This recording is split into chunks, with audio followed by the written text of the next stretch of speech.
My addiction is sucking the life out of me.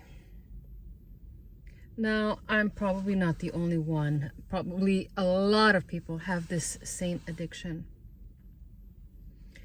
And it is scrolling on my phone.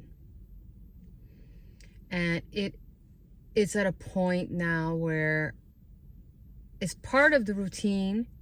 Scroll before going to bed, wake up, first thing that you do, checking the phone every, I don't know how often, which is why I try, when I'm at work, I usually don't have my phone on me, because if it's on me, chances are I'm going to check.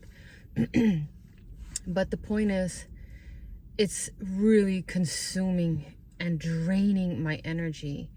And it's even at the point where sometimes you're even like on Netflix, if you're scrolling to watch something, there's like so many choices, and you're like, after a whole hour, you've just watched a whole bunch of trailers and you still haven't decided what to watch. And sometimes just doing that, it feels like it's completely numbing the brain, and my vibration will go lower. I mean, don't get me wrong, I do watch a lot of uplifting things. I'm careful about what I watch. I don't watch anything that's, I don't watch horror movies, too much drama, anything stressful, because we take that in. We take that in, and it'll affect your mood. It'll affect your sleep. And I do like to do a lot of like meditations on my phone at night when I want to go to sleep. But now I'm at a point where it's like, I think I need to, no, not I think I need to. I need to focus on only maybe the most important ones to me and leave the rest behind. I've got to stop continuously flipping through.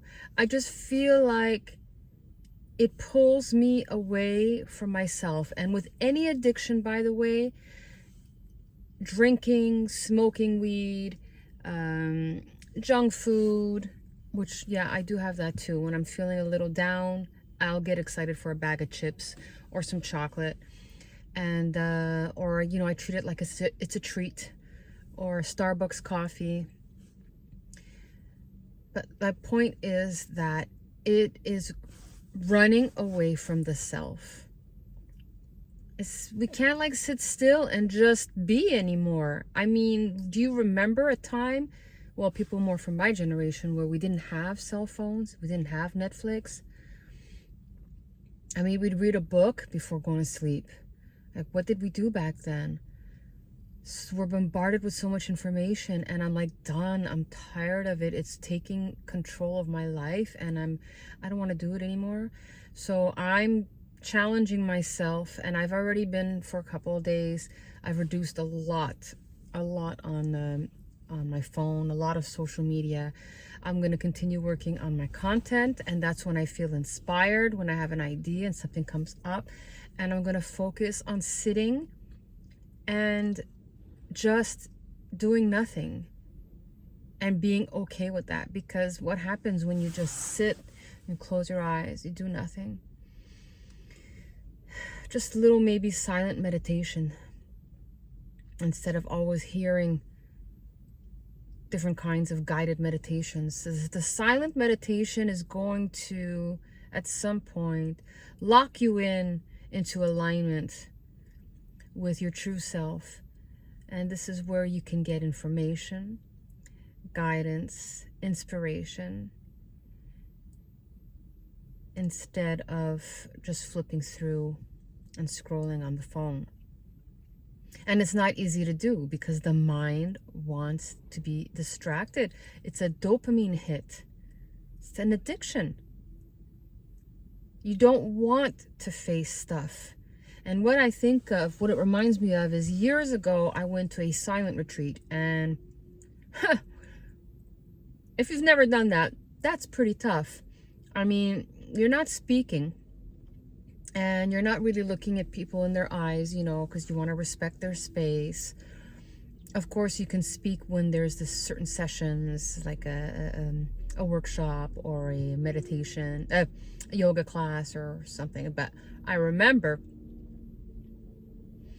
I was doing a yoga in the park, and just after maybe 24 hours of not speaking, maybe 36 hours, it was for a weekend. I don't know, all the bugs were bugging me while I was trying to do. I couldn't just be in the stretching of the yoga. I was just like, my mind, stuff was coming up that I guess I did not want to think about. And I remember I just got up and I was sitting next to my yoga teacher, because at the time it was somebody else leading the yoga class. He looked at me like, okay, she's having a hard time. I just picked up my yoga mat, rolled it up. I was so frustrated, and I went to my room. I don't remember what I did after that. But anyway, the point is, it's such a gift to actually just connect with yourself, because we're so bombarded and conditioned to be disconnected. There's so much comparison and contrast in all over the world, on TV, on social media. It's created a disconnection, and I want to be connected again. And I am here and there, but not enough, because I'm still distracting myself. And I'm just sharing this because a lot of you probably struggling with the same things. I mean, I think the phone is a major thing. I don't drink alcohol. I mean, I used to drink alcohol on weekends, go out with some employees, staff and stuff. And it just kind of like started, I didn't want to do it anymore. Well, first of all, I didn't want to spend my money on it. And I was like really, really tight with money, and I was struggling. But I just didn't want it, because I was running away. That's what it was. It was running away from the self, numbing myself. So now we just, found other things. We have other things that we numb ourselves with. But at least I do not drink. I don't smoke. I used to smoke weed every weekend. Don't do that anymore. Been, I don't know, a couple years. Like once in a while, I'll maybe have like a puff or two, but that's about it. So the real issue right now is the scrolling. And that's it. I just wanted to share this with anyone if it helps anyone. And you're inspired to kind of do a little bit of a detox, a phone detox. All the power to you. And I mean, I know some good is going to come out of this. So we're on day 2 only. Anyway, I hope this helps anyone out there. Take care.